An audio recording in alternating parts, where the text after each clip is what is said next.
to beat the New York Jets that don't have a single win. Now, we've been talking about this year as sort of an audition year, a pivotal point in the career of Cam Newton. What have you seen from him thus far that has concerned you? Well, if they'd have lost to the Jets, boy, media would have slandered he and Bill Belichick's name all day, all week until they played another football game.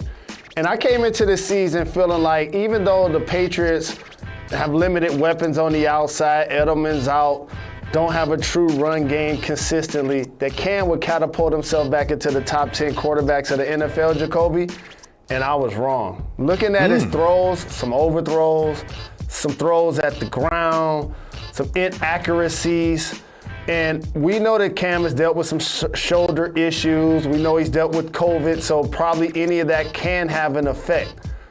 And by the way, if you look at the lower 10 or 12 teams, yes, he could probably be starting for one of them. And by the way, the Jets were starting Joe Flacco yesterday. So there is a starting job for Cam as long as he's rushing the way he's rushing and scoring the way he's scoring, second in the league in rush touchdowns.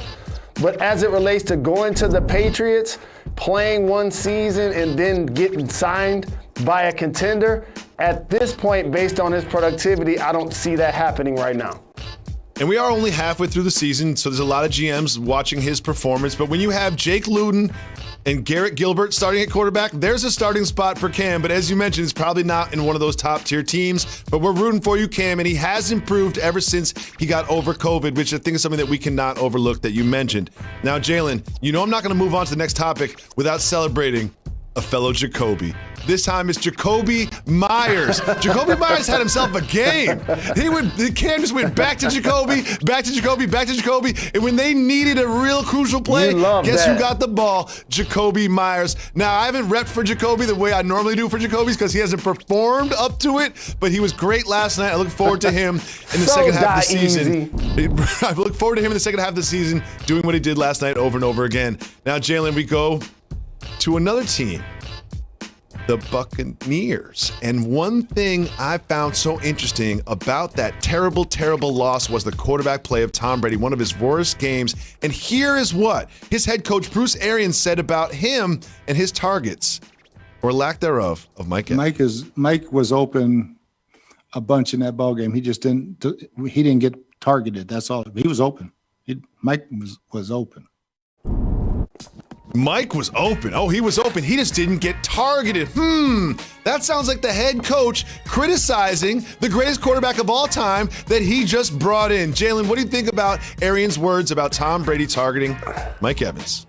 The song that was playing in my head was Nipsey, Grinding All My Life. And I was thinking playing sports my entire life. And what I see from the Bucs is going to resemble what we saw from the Clippers. They're going to come up short of expectations. This team will not win the Super Bowl, Jacoby.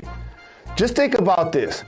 When you're Tom Brady and you decide to go to the Buccaneers, a lot of the reasons why you decide to go there, Bruce Arians has a history with great quarterbacks, Godwin and Evans on the outside. Once you get there, they're like, all right, embrace us, build us up, and show us how to get some of that 6-time championship mojo. And then when y'all struggle and you yelling at the offensive line, and then you putting up the number 4 when the game is over, now they looking at you like, all right now. And Mike Evans like, okay, so you brought in Gronk, you brought in AB, we needed to sign Fournette. I was an all-pro before Tom Brady got here. As a matter of fact, the phone is ringing. It's Mike Evans' crew. And they're going to remember a phone conversation, Jacoby, that they had. What did Mike Evans, being me, call you his friend and say when Tom Brady became his quarterback? So I'm Mike Evans' best friend. I'm like, Mike, you did great last year, but you've got the GOAT throwing to you now. You're going for 20 touchdowns. You're going to solidify yourself as the best receiver in the league. Mike Thomas who? DeAndre Hopkins who? This is going to be the best year of your career. You're going to get a new contract. You're going to buy a new house. You're going to buy me a house. That's how much money you're going to get. This is going to be the best year of your career. I can't wait to ride your coattails for the rest of my life. That phone conversation ain't going the way he thought. He only got targeted like 17 times the last 4 games.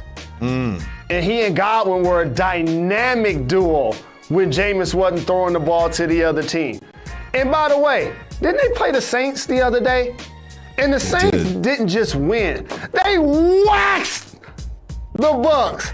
They waxed them twice.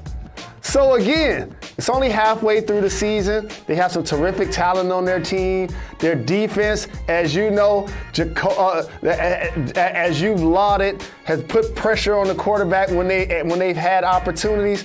But I don't see this, just like the Clippers, as a team that's going to put all of these parts into a first season, like Kawhi's with the Clippers, like Brady's with the Bucks, and win it all. It's not going to happen this year. One dynamic I love about this is Tom Brady is famously hard on his teammates. He expects the most from everyone around him. We've seen the videos. We know his reputation. And I can't wait to practice on Tuesday where they're looking, oh, you're going to yell at us now, Tom? After that game? You're going to yell at us? You're going to yell at us now, Tom? Because we saw what you did out there. That's kind of on you, not us this time. You're going to yell at us now, Tom? We look forward to them bouncing back again. I'm not going to overreact to one terrible game. The Bucs have a great roster. I think they'll put it together and still be in contention. But Jalen Rose said today, here and now, they will not win the Super Bowl.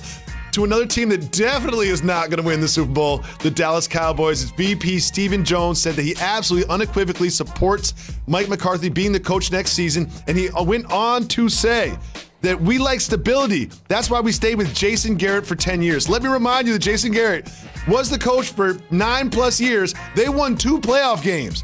He was barely over 500 by about 18 games. Jalen, what do you think about their commitment to Mike McCarthy long term? You said another word to end with a Y. You said stability. He said absolutely and unequivocally, I'll say mediocrity.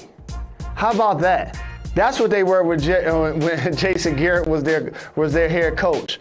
And Mike McCarthy, though he won a championship with the Green Bay Packers, we know that Jerry Jones wants a coach in that position that if and when they do have success, that he's going to be lauded and gets the lion's share of the credit. That's just what this is. As somebody, by the way, who still hasn't put my guy Jimmy Johnson in the Dallas Cowboy Ring of Honor. So now if you're Mike McCarthy, it's one thing to lose Dak. It's another thing for your football team to struggle. And so it's going to be interesting to see if he can at least get them to play hard like they did against the Steelers the rest of the season. Well, one thing this comes with for Mike McCarthy is a built-in excuse, because at the end of the season, when they don't win the East, he can go